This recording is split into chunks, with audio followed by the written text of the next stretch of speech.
ಏಯ್ ಕತ್ತೆ ಏನು ಮಾಡ್ತಾ ಇದ್ದೀರಿ? ಇಲ್ಲಪ್ಪ, ಟಿ ವಿಯಲ್ಲಿ ಹೇಳಿದ್ರು ಇದನ್ನು ಕುಡಿಯೋದ್ರಿಂದ ರೋಗ ಬರುತ್ತಂತ ಹೇಳಿದ್ರು. ಈ ಮನೆಯಲ್ಲಿ ದುಡಿಯೋರು ದೊಡ್ಡವರು ನೀವೆಲ್ಲಪ್ಪ. ನಿಮಗೇನಾದರೂ ತೊಂದರೆ ಆದರೆ ಅದಕ್ಕೆ ತೋರಿಸೋದಕ್ಕೆ ದುಡ್ಡು ಬೇಕಲ್ಲಪ್ಪ.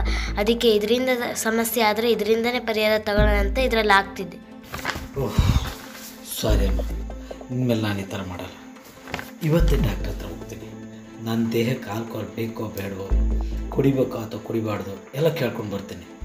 ನೋಡಮ್ಮ, ನಿನಗೋಸ್ಕರ ಜೀವನ ಬಿಟ್ಬಿಡ್ತೀನಿ ಅಂತಂದ್ರಾಗ ಇದನ್ನು ಬಿಡಲ್ವ ನಾನು? ಖಂಡಿತ ಬಿಡ್ತೀನಿ. ನೀನು ಇದರಲ್ಲಿರೋ ದುಡ್ಡು ತೊಗೊಂಡು ಬುಕ್ಸ್ ತಗೋ, ಆಮೇಲೆ ಇದನ್ನು ಆಚೆ ಬಿಸಾಕ್ಬಿಡು, ಸರಿನಾ? ನೋಡಿ, ಇದು ರೀಲ್, ಆದರೆ ಇದೇ ಸತ್ಯ.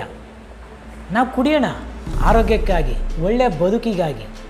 ಯಾರೋ ಕರೆದ್ರು ಪಾರ್ಟಿ ಕೊಟ್ಟರು, ಇಲ್ಲ ಸಲ್ಲದ ಕಾರಣಗಳನ್ನು ಹೇಳಿ ನೂರಾರು ಚಿಂತೆಗಳಿದೆ ಅಂತೇಳಿ ಕುಡಿಯೋದಲ್ಲ.